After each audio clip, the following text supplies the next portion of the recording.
Alright, so I'm sure you guys have been waiting for this to come back at some point. And that's right, we are going to be talking about the new addition to the Paradigm Wars, which is the...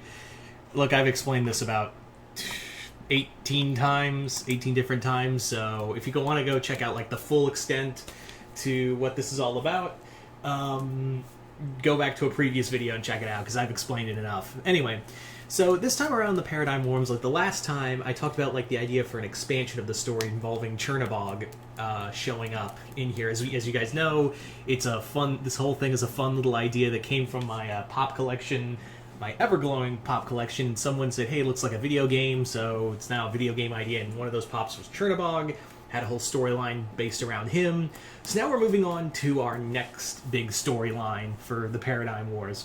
And that is the reign of the Decepticons, or the reign of Megatron.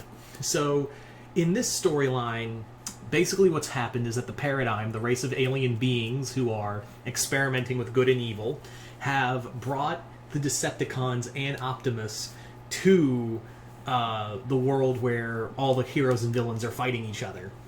And what has happened, however, is that unlike Megatron, who had Starscream and Soundwave come with him, Optimus didn't have anybody. Optimus didn't have, meaning I don't have Jazz or Bumblebee in my collection.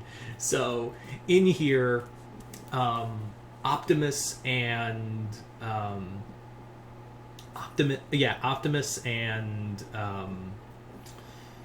Optimus is basically overwhelmed in here. He is essentially overwhelmed in this fight with the Decepticons, and the Matrix is taken from him, and he's captured.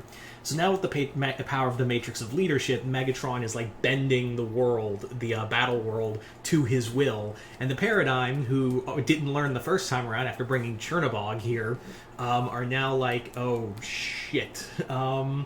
Hey, so we're gonna stop the experiment real quick. So we're gonna take on Megatron, who is like opening the door and letting like Viacons and Decepticon drones in here. So now it's just like the heroes are now have to like band together to take on the Decepticons.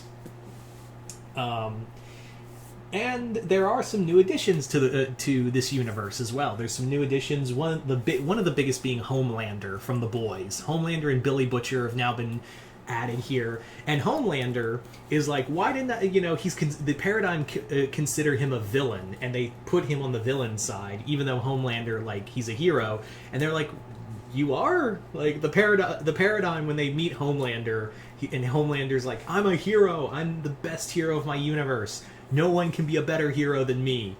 And the Paradigm are like, you're a hero? You let all those people die. What is going on here? Like, they don't understand, because their whole thing is they're trying to understand, like, the concept of good and evil, to follow which one they follow.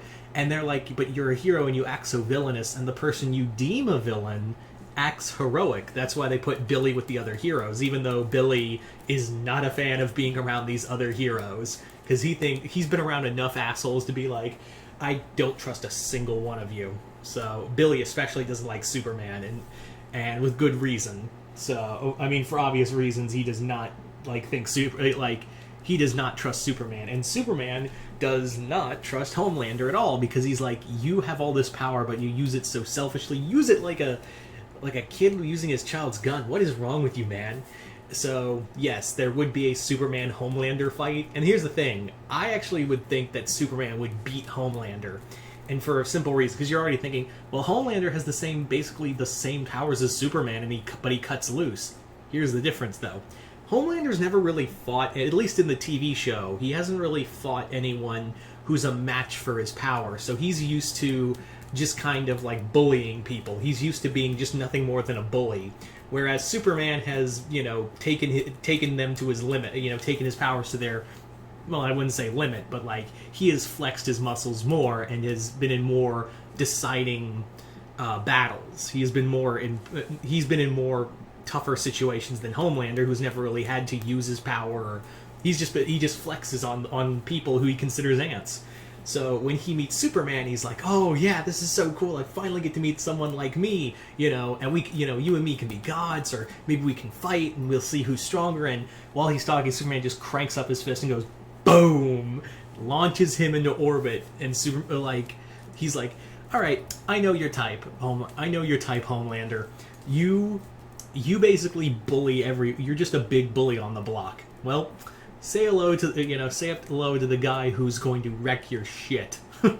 And that's exactly what Superman does, with the help of All Might and Goku, who are backing him up, who would back him up in this fight. So yeah, you got Superman, All Might, and Superman, Goku, and All Might all ganging up on Homelander.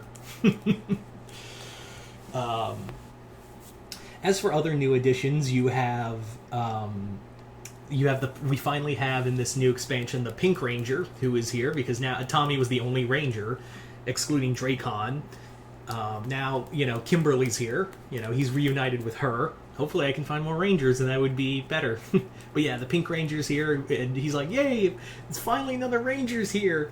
And it's my girlfriend. Yay! I'm sorry, I keep glancing over to just in case I forget someone. You also have Batgirl's finally here. 3 of the 4 Ninja Turtles, Raya and Namari, who were I kind of imagine how they would be taken is in the midst of their big fight, one of their big fights, they're both taken and brought here. So this is before Namari and her are cool, so they're still fighting each other. Like I said, Barbara's here. You've also got, you've got Oliver and Barry, but here's the thing. It's the CW version of Oliver and Barry. So when Superman and Batman encounter Bruce and Ollie, they're like, Bruce, Ollie, you look so different. What's going on here? And that, I wanted to have, if I could make this a whole thing, how I would do it is, Superman and Batman take on Flash and Green Arrow, and, because they're freaked out, and Oliver... when Batman finds out that this Oliver is killing people, he's like, oh no, you are about to meet the Bat. I keep looking over here because just in case I forget someone. You've also got the Invisible Man. He's now here. The original Jack Griffin, who is here.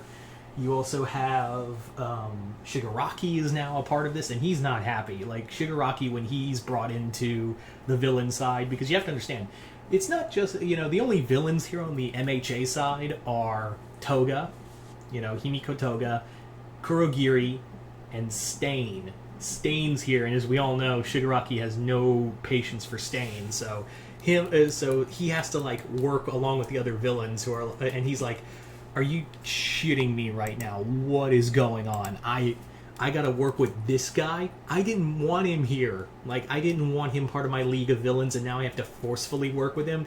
Oh, good job. And like I said, 3 of the 4 Ninja Turtles. I still need Donnie, and then I'll have all the Ninja Turtles. But yeah, Mikey, Leo, and Raph are all here. Also, the Warrior Bug, one of the Warrior Bug from Starship Troopers, has made their appearance here.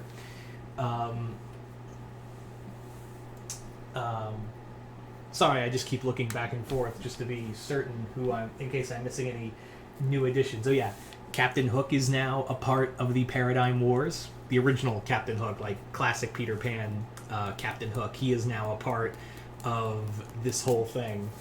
While there's no Peter Pan yet, I would think he would have a rivalry with somebody. The other major thing that is going on is that, like I've said before, another big addition here that is played into the Star Wars part is that Ahsoka's here. Ahsoka is now a part of this whole storyline, and then keep in mind, this is not Ahsoka from Rebels, or since there's no Mandalorian pop figure of Ahsoka, it's not this Ahsoka. The Ahsoka that is here is from the final season of Clone Wars. So she is hot off of Order 66. And she does when she meets Rey, she's like, what are you doing? Who are you and what are you doing with my master's lightsaber? Also, who's keep in mind, this is long before she finds out that Vader is Anakin. Also, she didn't realize, oh shit, Chancellor Palpatine was really Darth Sidious. So her mind is just getting wrecked. And really, all these other characters are what? But eventually, Ahsoka is really the only trained Jedi here. So Ahsoka, with what little training she has, offers to be like, "Hey, I'll train you. I'll train Rey, because Rey seriously needs it. She knows like all that power Rey has, and she goes, all right, I will try. I will use what little training I have to help you, because the Force is very strong with you. So I will try to impart some of my training onto you. Keep in mind, like, yeah, she's not technically a Jedi at all anymore since she left the Order, and at the time she was still like a young Padawan. So Ahsoka is trying her best to be a teacher right now, and dealing with all of this. So yeah. But getting back to the main point of this is that, yeah, the whole major storyline of this story would be that Megatron has the Matrix of Leadership, and if this was a video game, like I've always kind of like played it off as, is that how it would be the ending is like heroes would give the Matrix back to Optimus and save his life, as well as, or if it's a villain, they would just take the Matrix of Leadership and just use it however after killing Megatron and the others. So also how I imagine is like the list of boss fights would go is like Soundwave, then Starscream, then finally Megatron, and yeah. So there you go. That's just a new updated version of the Paradigm Wars. I thought it'd be kind of fun to play with this one. So you guys tell me in the comments below, what did you guys think of this? Did you guys like it, hate it? Comment below, let me know. And once again, I'm Mr. Multiverse. I'll see you next time in the Multiverse.